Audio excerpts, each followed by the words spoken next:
గమనించాలి. ఇక్కడ ఒక మాట కనబడుతుంది కదా, ఈ మాట ఒక గొప్ప సత్యాన్ని మనకు తెలియచేస్తుందండి. ఇంతకీ ఏమిటి ఆ మాట, ఏమిటి ఆ సత్యము అని అంటే, ప్రార్థన ద్వారానే దేవుడు లోకానికి రూపకల్పన చేస్తాడు. ఈ లోకము ఎంతగా ప్రార్థన చేత ఆవరించబడుతుందో అంతగా అందంగాను, అంతగా మనోహరంగాను రూపకల్పన చేయబడుతుంది. గమనించాలి, పాపము అనే రోగముకు సరి అయిన మందు ప్రార్థన అండి. పాపము అనే రోగము నుండి మానవుని విడిపించగలిగింది కూడా ప్రార్థన. ఒకసారి ఆలోచన చేద్దామండి.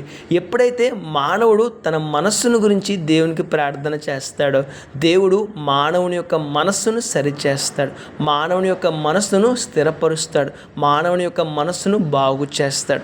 ఎప్పుడైతే మానవుని మనస్సు సరిచేయబడుతుందో, బాగు చేయబడుతుందో, స్థిరపరచబడుతుందో, మానవుని ప్రవర్తన మారుతుంది.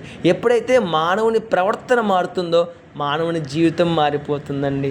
ఒక వ్యక్తి సరిచేయబడితే అతన్ని బట్టి అతని కుటుంబం సరిచేయబడుతుంది, అతని కుటుంబం సరిచేయబడితే అతని కుటుంబాన్ని బట్టి సమాజం సరిచేయబడుతుంది, సమాజం సరిచేయబడితే సమాజాన్ని బట్టి రాష్ట్రం సరిచేయబడుతుంది, రాష్ట్రం సరిచేయబడితే ఆ రాష్ట్రాన్ని బట్టి దేశం సరిచేయబడుతుంది, దేశం సరిచేయబడితే ఆ దేశాన్ని బట్టి ప్రపంచ దేశాలు సరిచేయబడతాయండి. గమనించాలి, మానవుని మనసు సరిచేయబడడం వల్ల మానవుని బట్టి గొప్ప మార్పులు జరుగుతూ ఉన్నాయి కదా, అతన్ని బట్టి సర్వలోకము మారు మనసు పొందుతుంది.